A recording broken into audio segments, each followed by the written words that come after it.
पीले दांत वाली बहू। रंजना कभी ब्रश नहीं करती थी।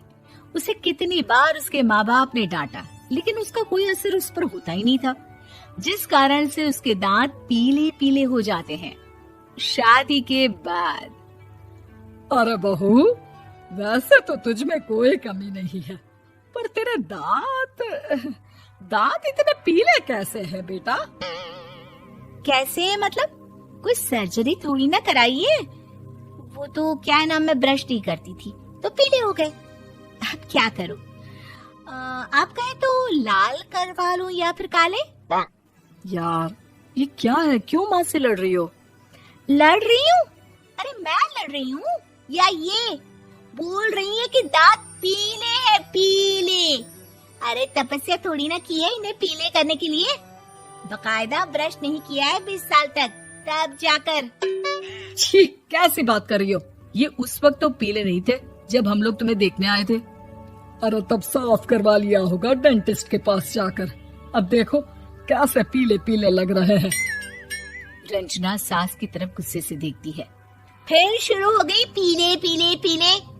अरे पीले तो तब भी थे जब मेरे हाथ का रसगुल्ला उड़ा उड़ा कर खा रही थी और बोल रही थी, लड़की नहीं गुणों का खजाना दे रहे भाई साहब आप। खैर, अब वो लोग करते भी तो क्या करते, पीले दांत वाली बहू पल्ले पड़ी थी तो झेलना तो था ही।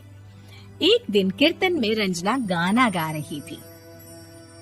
अरे कमला बहन, माँ का द्वार है, यहाँ तो सब शुद्ध होकर आते हैं, फिर अपनी बहू को ब्रश भी नहीं करवाती तुम। दूर से पीले पीले दांत भक्ति में बाधा उत्पन्न कर रहे हैं। अरे कोई 2 साल के बच्चे थोड़ी ना लेकर आई हूँ मैं बहू बनाकर। अच्छी खासी लड़की है, अरे कैसे करवाऊं ब्रश? ये तो उसे खुद करना चाहिए ना। अब माँ बाप तो इसके जैसे तैसे निपटा दिए, ये नहीं सोचा कि सास कैसे संभालेगी। सास बहू को लेकर घर आ जाती है, लेकिन सोच लेती है कि अब इसे लेकर कहीं नहीं जाएगी। अगले रोज बहू कहती है, अरे क्या हो गया, मंदिर नहीं जाना क्या? कीर्तन का वक्त हो रहा है। मेरी मधुर वाणी से कान्हा जी जागते हैं और सोते हैं। आप तो जानती है ना उनकी भक्ति में कितना मन लगता है मेरा। वो क्या है ना, तबीयत ठीक नहीं लग रही है मेरी, आराम करूंगी मैं। तबीयत ठीक नहीं लग रही?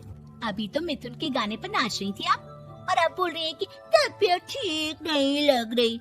अरे भक्ति में मन लगा लो सासू माँ, ऊपर जाना है, क्या मुंह दिखाओगी आप? हाँ? सास को बहू की बात पर गुस्सा आ जाता है। मैं क्या मुंह दिखाऊंगी, इसकी चिंता तो ना कर, समझी? अपने मुंह की चिंता कर, जो ये पीले पीले दांत लेकर हर जगह पहुंच जाती है। पता है लोग कितना मजाक बनाते हैं। ना जी ना, मैं नहीं जाना कहीं तेरे साथ। तो ये बात है। कोई ना, मत जाओ, मैं अपने कमरे में ही बैठकर भक्ति कर लूंगी। ऊपर वाला दांत थोड़ी ना देखता है, मन देखता है, भावना देखता है। और अरे बस बस, तू सब कुछ दिखा, बस ये सफेद चमकदार दांत ना दिखाना किसी को, है? जा यहाँ से। बहू को सास की बात का कोई फर्क नहीं पड़ता, वो तो जैसी थी वैसी ही रह जाती है।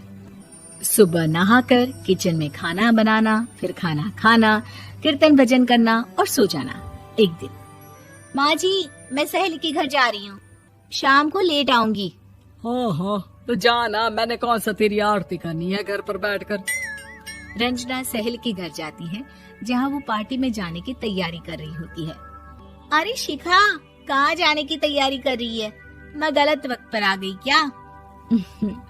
अरे नहीं यार, उल्टा सही वक्त पर आई है। मैंने ये साड़ी और ज्वेलरी निकाली है यार, शाम को इनके ऑफिस की एक पार्टी में जाना है। बताना कैसा लग रहा है ये सब? नहीं यार, इस ड्रेस के साथ तो वो वाली ज्वेलरी अच्छी लगेगी। हाँ, सही बोल रही है, मैंने ध्यान ही नहीं दिया। वैसे तो हमेशा से मस्त फैशन सेंस रखती है। तो बड़ा जाती होगी ना पति के साथ पार्टी में। रंजना कुछ नहीं बोलती, बस सोचती है कि यार काश ये बात सही हो जाती, पर मैं क्यों नहीं जाती पार्टी में? क्या इन लोगों की कोई पार्टी होती नहीं होगी?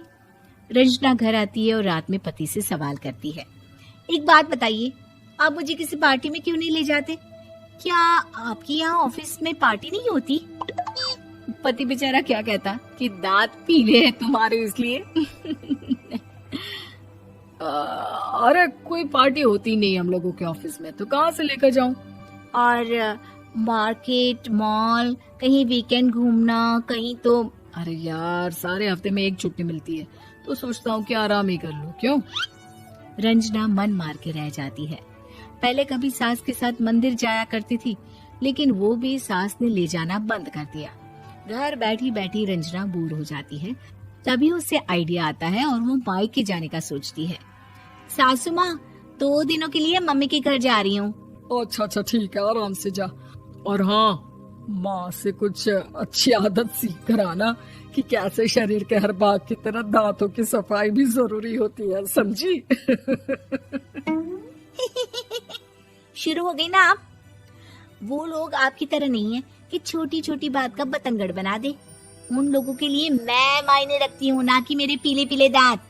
रंजना माँ को बिना बताए उन लोगों को सरप्राइज देती है, लेकिन जैसे ही वो दरवाजे पर पहुंचती है, अंदर देखती है कि घर वाले कहीं जा रहे होते हैं।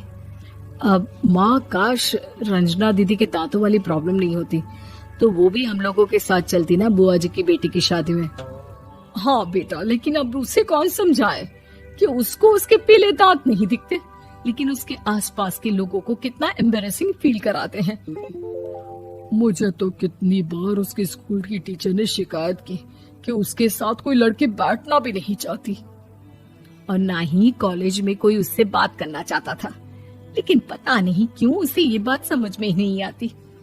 कोई कमी नहीं है उस लड़की में, बस यही कि दांत पीले हैं। वो तो भला हो जीजा जी और उनकी माँ का, जो दीदी को जैसी है वैसे ही रखा हुआ है। रंजना को अपने घर वालों की बात सुनकर बहुत दुख होता है। वो सोचती है कि वो क्या करे, लेकिन फिर वो सीधा डेंटिस्ट के पास जाती है, अपने दांत चमकाती है और कसम खाती है कि वो रोज ब्रश करेगी। अरे क्या हो गया?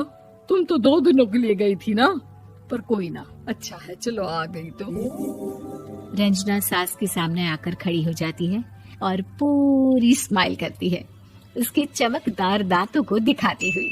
हैं? चले मंदिर? माँ, मुझे माफ कर दीजिए, मैंने आप लोगों को बहुत एम्बैरेसिंग फील करवाया। मैं आज से रोज ब्रश करूंगी।